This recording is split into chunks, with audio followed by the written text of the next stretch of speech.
Amis des schémas, bonjour. Allez, j'ai encore reçu pas mal de schémas, donc là j'en ai une liste pas possible.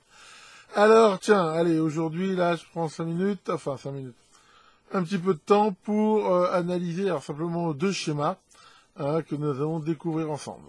Alors c'est parti mon kiki. Alors nous allons commencer par le schéma que m'a envoyé Gérard. Donc comme il l'a envoyé, il m'a pas dit ce que c'était, donc c'est bien, c'est partie du jeu d'essayer de comprendre. Donc voilà ce qu'il m'a envoyé. Ici, on voit donc une partie émetteur qui consiste manifestement ici par un thyristor ici, donc qui va manifestement donner une impulsion assez forte. Alors, ce qui n'est pas montré ici dans le schéma, c'est qu'est-ce qui va désamorcer ce thyristor. Pourquoi? Parce que justement, quand un thyristor ici est amorcé devient passant, il va rester passant tant que le courant qui passe à l'intérieur reste à une certaine valeur de maintien.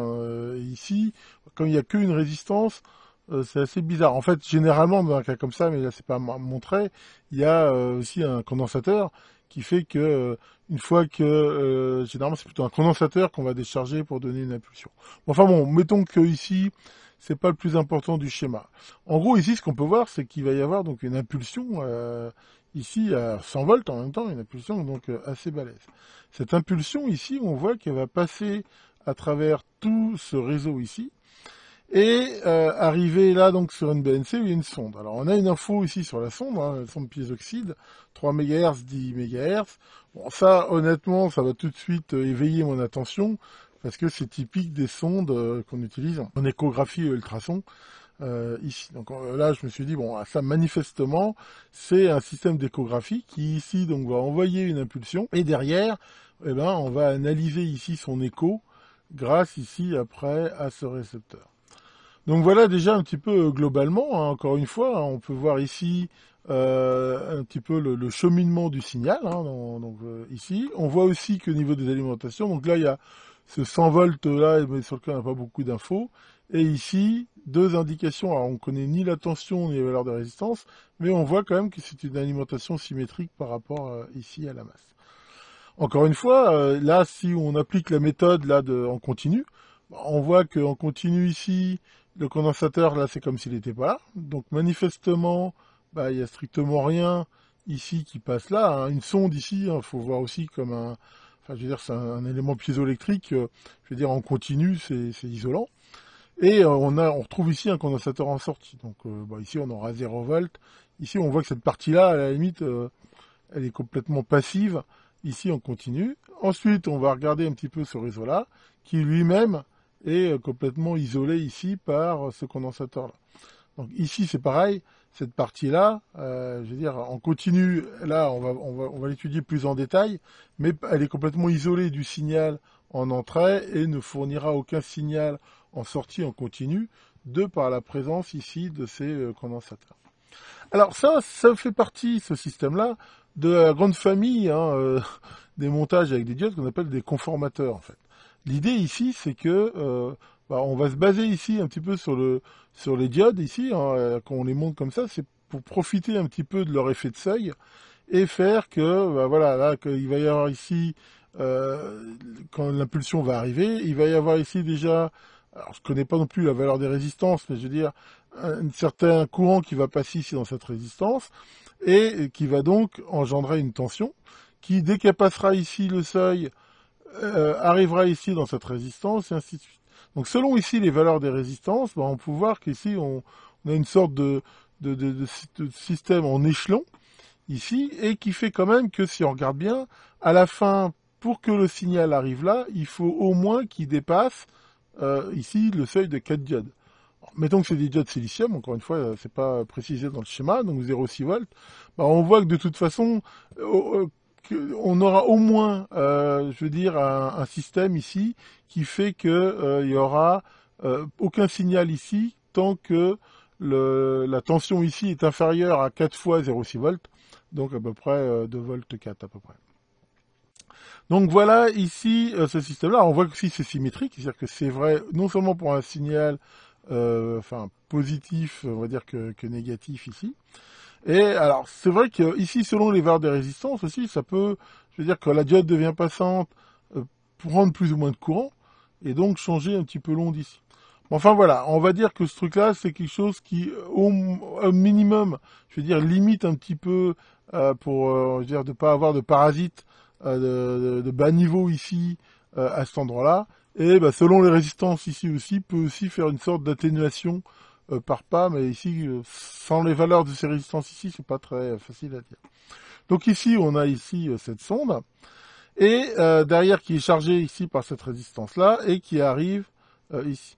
Donc le principe de ces trucs-là, généralement, donc ici on va avoir une impulsion qui a de la patate, hein, en tension ici, hein, 600 volts, donc qui va donner cette patate, on va dire ultrasonique, cette impulsion ultrasonique ici, et va l'émettre. Et derrière, eh ben, il va y avoir différents échos qui vont se faire, et ces échos qui sont quand même potentiellement plus faibles, eh ben, vont être ici traités par ici le récepteur. Alors ici, on a un circuit. Alors c'est vrai, je reconnais que je connaissais ce circuit, mais je l'avais rarement vu sous cette forme-là. Mais en fait, on va voir que c'est un circuit qui est assez efficace. Ce truc-là, c'est aussi une sorte de limiteur, en fait, qui permet de limiter en fait la tension de façon symétrique à deux seuils ici qu'on peut régler avec un petit peu les diodes et les résistances. Donc là, l'idée, c'est quoi? C'est que si ici l'écho est trop fort, et de toute façon, au moins, l'impulsion, la patate ici, je veux dire d'émission, faut pas que ça vienne saturer ici le récepteur. Donc ce truc-là, c'est quelque chose qui va, en gros, on appelle ça un clamp aussi des fois, on va dire limiter ici la tension, aussi bien positive que négative, ici, de façon relativement peu violente au niveau ici de la charge, mais de façon, on va voir, très efficace. Alors justement, pour regarder un petit peu bien comment fonctionne ce circuit, eh ben, je me suis amusé à le faire vite fait sur une breadboard, et on va voir que, en fonction de la variation ici d'alimentation, ici symétrique, et ici du signal, on va justement regarder comment il fonctionne. Alors voyons cela. Donc ici, ce qu'on voit, c'est en entrée, donc la voie jaune, le signal d'entrée, et en bleu, le signal de sortie. L'idée ici, c'est que, voilà, tant que, je veux dire, il est en dessous de la limite, on voit que les deux signaux sont à peu près les mêmes. Alors, pour info, j'ai choisi ici un signal triangulaire, parce que justement, le signal triangulaire permet de bien voir les non-linéarités, justement. Ça, c'est sans doute le signal qui permet de mieux de voir ça. Ici, on voit que si l'amplitude augmente, ici, voilà, il arrive un moment, là on le voit très bien, où le signal bleu, ici, il est écrété en fait, et il ne monte plus. Et on voit que cet écrétage, ici, est symétrique. Mais l'écrétage, ici, il varie en fait de la tension qui est mise aux bornes, ici, de tout le système. D'ailleurs, regardez, si on fait ici varier la tension, comme on le voit aux bornes des résistances, là, comme on le voit ici, voilà, ça varie bien ici, la limite ici d'écrétage. Donc là, si par exemple je la règle ici comme ça, on voit que voilà, le signal de sortie est bien limité ici par rapport à ces deux limites. Donc voilà, hein, c'est un système, on va dire comme ça, d'écrétage ici symétrique. Ici, alors pour info, là j'ai mis sur les autres voies, là par exemple en vert, ce qu'on voit, c'est la tension aux bornes en haut du pont, en fait, hein, je veux dire, aux bornes de la résistance qui est connectée au plus. Et ici, on voit que cette tension-là s'occupe de la limitation que pour la partie positive. Et elle ne fait rien pour la négative. Ici, par exemple, j'ai mis la négative. Voilà. Et elle, on voit ici bien le côté symétrique. Hein, on voit qu'elle s'occupe bien ici de la partie ici en haut. Donc voilà, je fais cette petite parenthèse, mais il m'a semblé ici intéressant vraiment de visualiser ici le système. Donc pour info, le déphasage ici qu'on voit, hein, là si on grossit un petit peu, on voit qu'il y a un retard ici entre l'entrée et la sortie. Ça c'est normal, hein, c'est dû ici à la présence du condensateur qui introduit ici un léger découplage. Alors ici on voit bien ce côté ici donc d'écrétage hein, et de limitation à un seuil qui est en fait variable. Alors soit par les résistances ici, soit ici par la tension. Alors bien sûr, ça marche bien sûr, quelle que soit la forme. On le voit sur un signal sinus, voilà, ça marche. Hein, mais sur un signal sinus, la différence, c'est que on le voit de façon un peu moins marquée, en fait, surtout au début, par rapport à un signal triangulaire. Voilà, à la limite, on voit que ça fonctionne aussi pour un signal rectangulaire. Enfin, quelle que soit la forme, c'est pas C'est pas la forme ici qui est importante. Le second schéma que nous allons regarder aujourd'hui, c'est un schéma qui m'a été envoyé par Robert, qui m'a dit que c'était aussi un des premiers schémas qu'il avait fait lui-même et qui me demandait justement conseil pour voilà, l'analyser, regarder éventuellement ce qu'on pouvait y améliorer. Donc déjà, manifestement, c'est un schéma qui a été fait avec S-Plan, logiciel que j'utilise également. D'ailleurs, ça pour info, quand on fait copier-coller de la liste des composants, il met des tables dedans. Donc c'est ça qui fait ici ces carrés. Juste pour info, ce que je fais, moi, c'est que je colle dans un éditeur de texte et je remplace les tables par un espace. Ça fait plus joli. Bon, enfin voilà, c'est pas... je veux dire, c'est vraiment un point de détail. Par contre, il a pris cette excellente habitude que j'ai aussi de mettre aussi ici sur le schéma le brochage des composants. Ça, c'est plutôt sympa parce que ça permet, quand on va le câbler ici, d'avoir le câblage, surtout si on le fait sur de l'expérimentation. Par contre, est-ce que c'est utile de le mettre 2 fois? Là, pour le coup, ça fait peut-être beaucoup. Bon, enfin bon, c'est pas très grave en soi. Aussi une remarque, mais là c'est plus sur le schéma en lui-même. Normalement, c'est pas une bonne idée de mettre des points ici. On met des points que dans les connexions, ce qui montre en fait que quand voilà, là, quand deux fils se croisent sans connexion, on met pas de points. Quand ils se croisent ici avec une connexion, ou quand ils se touchent avec connexion, on met un point.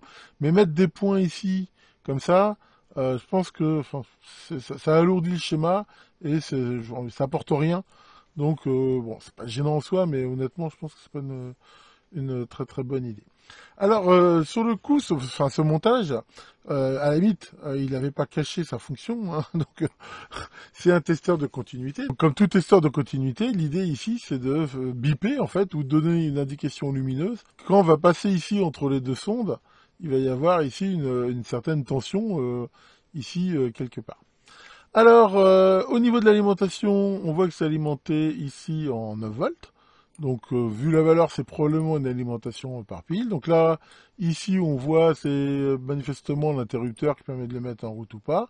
Et ici, là, ce voyant, ici, qui permet de voir la diode. Alors, la résistance ici me paraît un petit peu forte pour du 9 volts. Maintenant, si c'est une LED haute luminosité ou une LED basse consommation, ça peut le faire. De toute façon, c'est vrai, sur un montage par pile, on a tout intérêt, si on peut, à sous-alimenter les LED, dans la mesure où ça fera toujours une économie ici de courant. À la limite, du moment qu'on voit ici le fait que c'est allumé, c'est pas mal.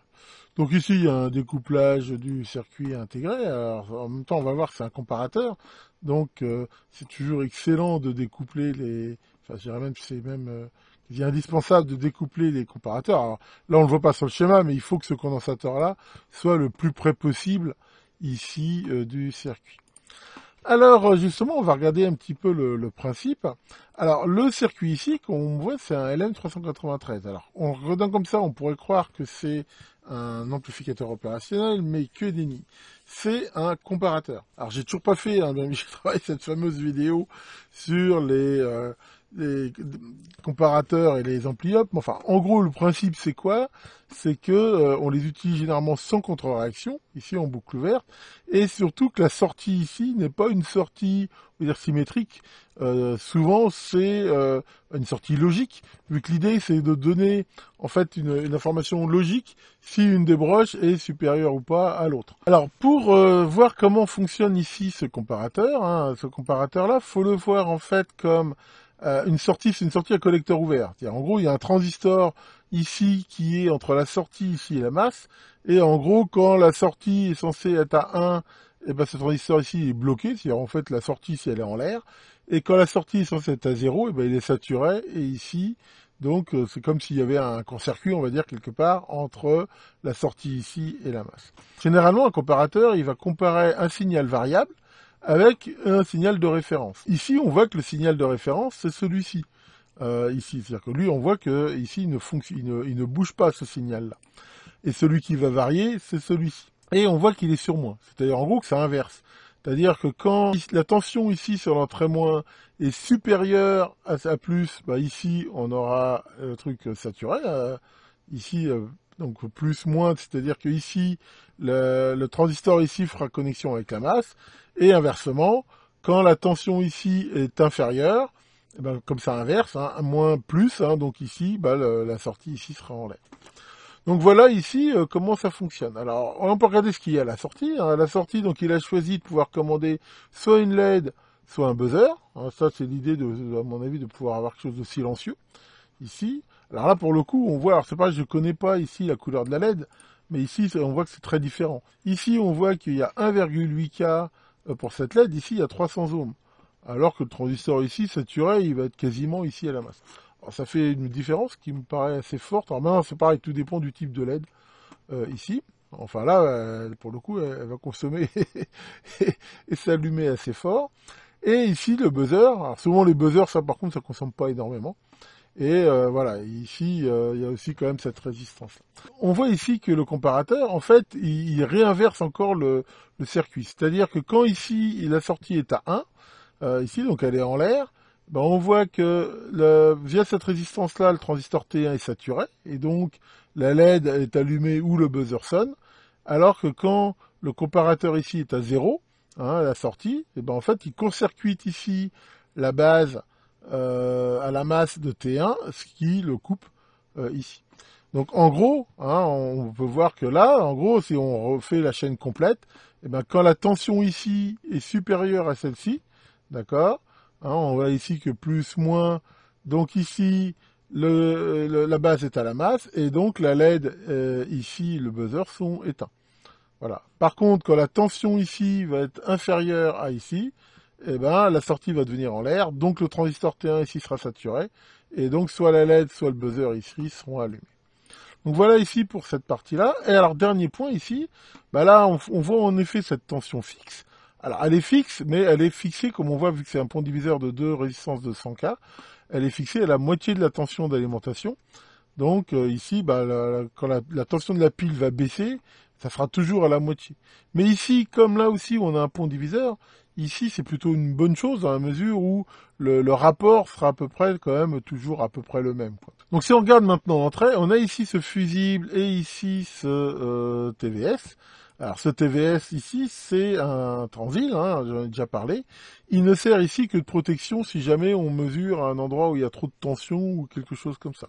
À ce moment-là, qu'est-ce qui va se passer? Imaginons que là, on dépasse la tension du transit, on voit que c'est un 10 volts. À ce moment-là, qu'est-ce qui va se passer? Ben, il va devenir passant, hein, si ici c'est positif, et il va cramer ici le fusible. De la même, dans la même idée, si jamais on inverse ici les sondes, c'est-à-dire qu'ici on met une tension positive là, ben là pour le coup, dès qu'elle sera plus de 0,6 volts là, paf, le transit ici va devenir aussi passant et cramer ici le fusible. Donc ça, c'est une bonne idée d'avoir fait ça. Alors par contre, d'avoir mis ici un fusible, c'est relativement violent parce que à chaque fois qu'on se trompe, il faudra quand même changer le fusible. Ici, on aurait pu faire quelque chose éventuellement avec éventuellement une résistance. Mais enfin, c'est pas... à la limite, enfin, je veux dire, je trouve pas ça du tout aberrant. Hein. C'est quand même bien d'avoir mis ici cette protection. Mais on va dire que tant que la tension, donc ici, sur les sondes, est inférieure à 10 volts en positif, et ben ce truc-là, c'est comme s'il n'était pas là en fait. Donc, regardons justement ce qui se passe quand les sondes ne sont pas en contact. Donc là, il y a la résistance qui arrive ici, et bah, le transit, là, il est bloqué. Ici, ça va nulle part. Donc, ça veut dire que la tension, ici, sur l'entrée moins, bah, elle est au maximum. Donc ici, bah, le truc, la tension est bien supérieure à la moitié. Donc le bignou, ici, il est complètement, ici, saturé en sortie. Hein, toujours pareil, hein, plus, moins, donc ici, la sortie est à 0, donc le truc est éteint, comme on l'a dit. Si par contre, à un moment donné, on touche de telle façon qu'il commence à passer un courant ici, ben on voit que il va passer un courant dans la sonde ici et ressortir ici. Et ben, quand la valeur ici de la résistance sera telle que la tension ici devient inférieure à la tension d'alimentation, et ben à ce moment-là, l'enveloppe basculera et on aura ici le son. Alors la dernière chose qu'on peut voir et qui est assez bizarre, c'est ça. C'est que on voit que le LM393, il est alimenté via un pont ici diviseur. Alors c'est assez étonnant. Donc j'ai échangé un petit peu donc avec Robert sur ce schéma. Alors il a mis ça parce qu'il pensait que le LM393 ne pouvait s'alimenter qu'en 5 volts. Alors c'est pas vrai, hein, il s'alimente une tension bien supérieure, donc on peut l'alimenter direct en 9 volts. Mais même si c'était le cas, d'avoir fait ça, c'est pas forcément une très bonne idée. C'est pas une très bonne idée parce qu'on voit ici que l'impédance est assez haute, et ici quand il va, je veux dire, saturer ici sa sortie, il va quand même changer un petit peu de consommation, hein, vu qu'il va passer ici du courant là, et c'est un petit peu, enfin, c'est quand même pas terrible d'avoir fait ça. À la limite, il aurait mieux fallu mettre quand même une jet Zener. Mais enfin, déjà, dans la mesure où il s'alimente très bien en 9 volts, eh ben, ces résistances-là, le mieux, c'est de les enlever et de mettre donc directement ça ici. Donc, voilà pour cette partie ici, hein, donc, à la limite, tiens, si on le fait, on va dire, la correction en live, hein, tiens, pourquoi pas. Voilà, bon, là, je suis avec Paint, hein, c'est juste histoire de voir. Mais voilà, en gros, on peut faire ça et ça marchera tout aussi bien. Alors ensuite, la deuxième chose qui m'a un petit peu interpellé, c'est quel est l'intérêt d'avoir mis ce transistor-là? Parce que le transistor ici de sortie du LM393, il est à mon avis largement assez costaud, hein, il suffit d'aller voir son datasheet, pour alimenter soit la LED ici, soit le buzzer. Donc cet étage amplificateur ici ne sert à rien. Donc là, l'idée, qu'est-ce qu'il faut faire, hein? Eh ben, il faut tout simplement, ici, bah, virer ça, voilà, et puis ici, donc, relier ça, voilà, directement comme ça. Et ça marchera tout aussi bien, à condition, bien sûr, hein, n'oublions pas que si on fait ça, il faut inverser plus et moins, vu qu'ici, on voit qu'il y avait ici une inversion. Donc, il est évident que si on fait ça ici, hein, ici, il va falloir, ici, voilà, inverser plus et moins. Bon, je fais ça un peu comme un gorille, mais c'est histoire de le montrer. Donc voilà, donc si on fait cette simplification-là, le montage marchera tout aussi bien ici. Sinon, pour cette partie-là, bah, moi ça me choque pas. Après, faut regarder en fonction de comment SI a été calculé ici pour voir à partir de quelle résistance ici le truc se déclenche, mais c'est pas mal. Alors il y a quand même un autre truc ici qui est pas terrible, c'est que généralement on met un hystérésis à ce genre de montage. Un hystérésis, hein, j'en ai parlé dans ma dernière vidéo, c'est pour que quand on est pile à la limite, ici le déclenchement soit franc. Donc l'idée ici pour abattre cet hystérésis, hein, en fait, c'est de prendre une résistance ici, et cette résistance, la mettre entre la sortie ici et l'entrée plus là. Alors, comment on la calcule? Bon, généralement, ici, ça se calcule très bien, hein. Mais là, on va faire simple. Ici, il suffirait de mettre une résistance de l'ordre de 1 ou 2 mégohms, et ça serait largement suffisant pour assurer ici l'hystérésis qui va bien. Donc voilà en gros hein, ce qu'on peut dire ici sur ce schéma. Hein, alors encore une fois, hein, tel qu'il était, il fonctionne. Mais ici, bon, on voit qu'il a moins de composants, il est plus facile à monter, plus économique, et il marchera tout aussi bien. Voilà donc pour ces explications sur ces deux schémas. J'espère que ça vous aura intéressé. Bon, après j'essaierai dans la mesure du possible d'en faire à peu près une vidéo comme ça par semaine. Mais je vais quand même pas faire que ça parce que d'abord parce que ça pourrait, je pense, devenir un petit peu embêtant pour ceux qui aiment d'autres sujets. Et puis il faut de la diversification. Tiens, Maurice, ça va, Maurice? Non, c'est pas terrible, le Bitcoin, ça marche pas fort et tout. Ah là là là là, mais il faut y croire, Maurice. Quand il croit très fort dans la vie, ça arrive. Regarde, je vais te donner la preuve que ça marche. Regarde, moi je crois très fort en rien, et ben il n'y a rien qui arrive. Tu vois, ça marche. Eh oui. Heureux celui qui ne désire rien, car il est tout de suite servi, comme on dit. Bon, allez là-dessus, ben voilà, je vous souhaite à tous une excellente soirée, et vous dis à très bientôt pour de nouvelles vidéos.